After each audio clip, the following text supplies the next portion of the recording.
En Afrique de l'Est, elles font tellement partie du décor qu'on pourrait les croire éternelles.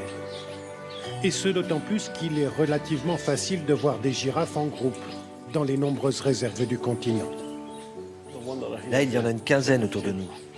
Et pourtant, les girafes se font de plus en plus rares, avec de moins en moins d'espace pour vivre, chassées par des hommes de plus en plus nombreux, victimes également de braconnage. On est en train d'assister à ce qu'on appelle une extinction silencieuse. Les gens chassent la girafe pour la viande, pour vivre. Une girafe peut nourrir un gros village pendant plusieurs jours.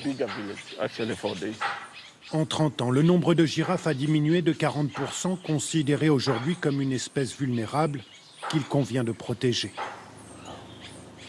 Au parc Loisaba, dans le nord du Kenya, c'est le territoire de la girafe dite réticulée, une espèce qui a perdu les 2/3 de sa population depuis 1995.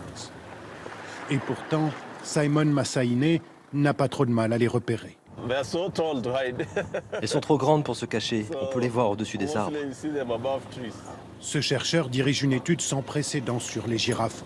Il s'agit de les recenser, de suivre leurs mouvements, dans le but final de mieux les protéger. C'est une femelle. Les cornes des mâles sont plus grandes et plus dures. On utilise ces photos pour dire combien il y a de girafes ici. Force est de constater que la girafe est encore un animal largement méconnu. Il y a très peu d'études sur les girafes parce que les gens les regardent et se disent qu'elles vont bien. Alors que ce n'est pas vrai. Il faut comprendre où est-ce qu'elles vont et pourquoi. Et pour l'aider à mener cette étude inédite, Simon Massaïne dispose d'une centaine de caméras comme celle-là. Voilà les appareils qu'on utilise pour suivre les mouvements des girafes. On estime qu'il y a 17 500 girafes aujourd'hui au Kenya. Cette étude doit permettre d'obtenir un chiffre bien plus précis. Et pour les protéger, Bonjour, comment ça va? Simon Massaïne s'appuie d'abord sur les populations locales. Je me répète, mais il faut continuer à nous dire quand est-ce que les girafes sortent des limites du parc. Les habitants sont donc mis à contribution pour s'assurer que les animaux restent en sécurité à l'intérieur du parc. Eux, les anciens mangeurs de girafes, ont bien constaté la baisse importante du nombre d'animaux ces 30 dernières années. Avant, c'est vrai qu'on chassait les girafes ici.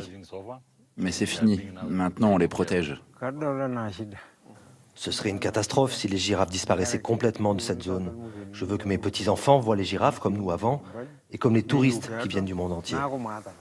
Les gardes du parc ont tous été recrutés dans les environs pour s'assurer du soutien des communautés locales, fondamental pour enrayer l'inquiétant déclin des géants de la savane.